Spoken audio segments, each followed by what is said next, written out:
الرحمن الرحیم نحمده ونصلی علی رسوله الکریم اما بعد کل دو باتیں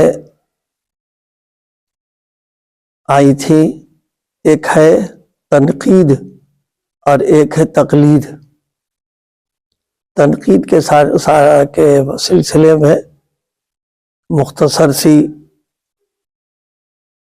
چند باتیں، جس کا حاصل خلاصہ یہ ہے کہ ہر انسان کو اپنی فکر کرنا چاہیے، دوسرے کے سلسلے میں خاص طور سے اس کی کمیاں، اس کے عیب اور اس کے اندر جو برائیاں ہیں اس کو تلاش کرنا اور اس میں لگنا، یہ کوئی اچھی بات نہیں ہے۔ جتنی فکر ہم دوسرے کی کمیوں میں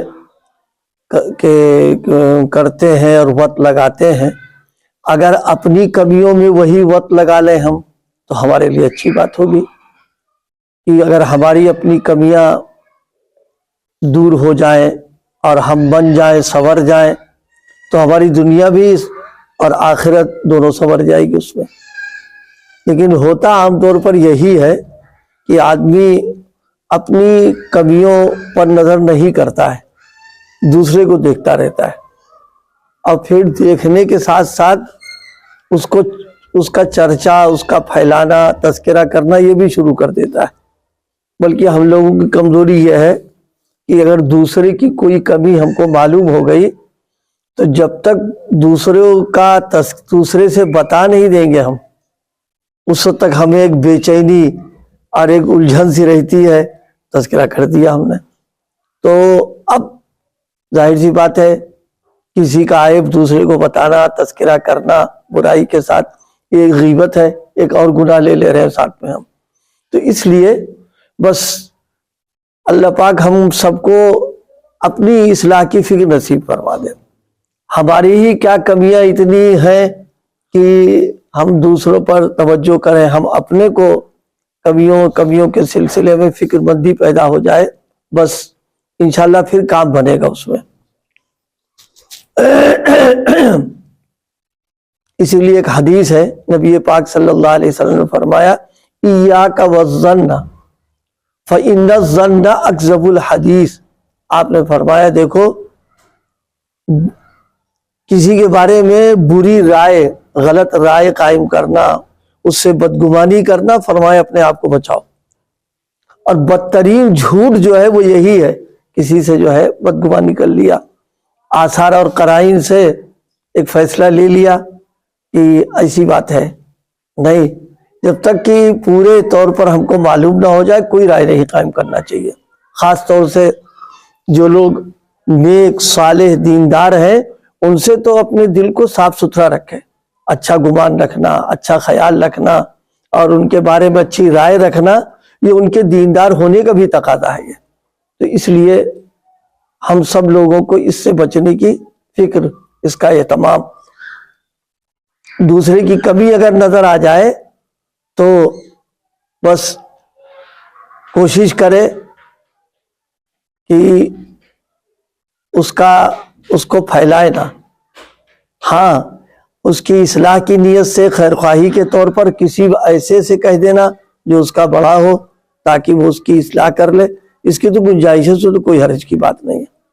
اسی طرح کسی کا کوئی نقصان ہونے والا ہو تو اس کو نقصان سے بچانے کی طرف توجہ دلانا، اس کی تو ٹھیک ہے، لیکن کوئی نقصان نہیں، کوئی اصلاح نہیں، خواہ بخواہ کے لیے یوں ہی تاکہ لوگوں کی نظروں میں گر جائے، ذلیل ہو جائے، یہ اچھی بات نہیں ہے۔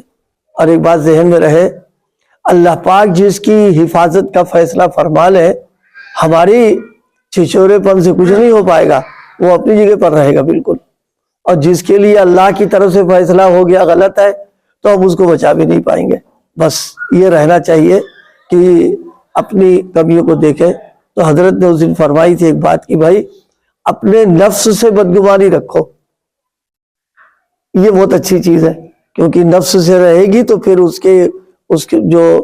کا مکر، اس کا فریب اور اس کو کیا کہتے ہیں داؤ پیچ، اس سے بچنے کی ہم کو شکلیں پیدا ہو جائیں گی اس میں. تو ایک چیز تو یہ بیان کی.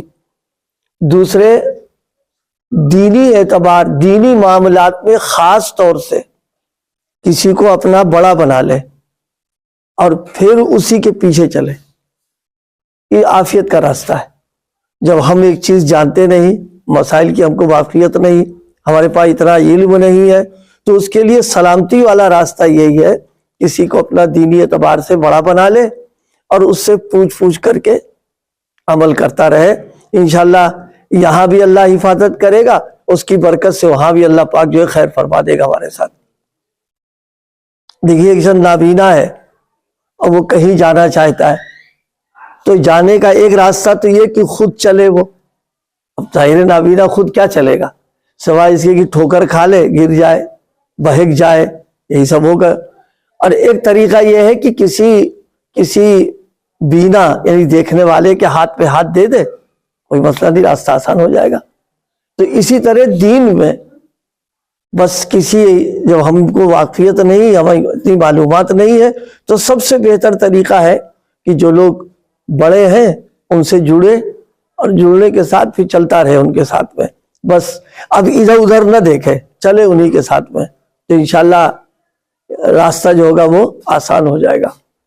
اور دیکھیے قرآن مجید میں اللہ تعالیٰ نے اس مضمون کے لیے باقاعدہ دعا سکھائی کہ ہم سے مانگا کرو تم. یہ ہم لوگ ہر دن ہر نماز میں مانگتے ہیں اہدنا الصراط المستقیم، اس کا مطلب ہی یہی ہے اہدنا الصراط المستقیم صراط الذین انعمت علیہم، کہ اللہ جن پر آپ کا انعام ہوا ہے، جن پر آپ نے فضل فرمایا ہے، ان کے راستے پہ چلائیے. آپ ظاہر ہے ان کے راستے پر چلنے کا مطلب ہی یہی ہے کہ ان کے ساتھ چلنا ہے، ان کے پیچھے پیچھے چلنا ہے، ان کے کہنے پہ عمل کرنا. یہ تو ہر نماز میں مانگ رہے ہوں، لیکن عمل اس کے الٹا چل رہا کہ دین کے معاملے میں اپنی عقل اور اپنی رائے سے آدمی چلے تو سوائے ٹھوکر کھانے کے کچھ نہیں ہوگا. تو ایک کام دینی اعتبار سے کسی کو بڑا بنا لے، اس پر اعتماد کرے، بھروسہ کرے اور چلے اس پر. اور دیکھیے دنیا کی لائن میں بھی ہم اس پر عمل کرتے ہیں، ایسا نہیں کہ اس پر عمل نہیں کرتے. ہمیں دنیا کی اپنی ضروریات جو ہوتی ہے اس کو پورا کرنے میں کسی نہ کسی پر ہم کو بھروسہ کرنا پڑتا ہے، تب معاملہ آگے جاتا ہے.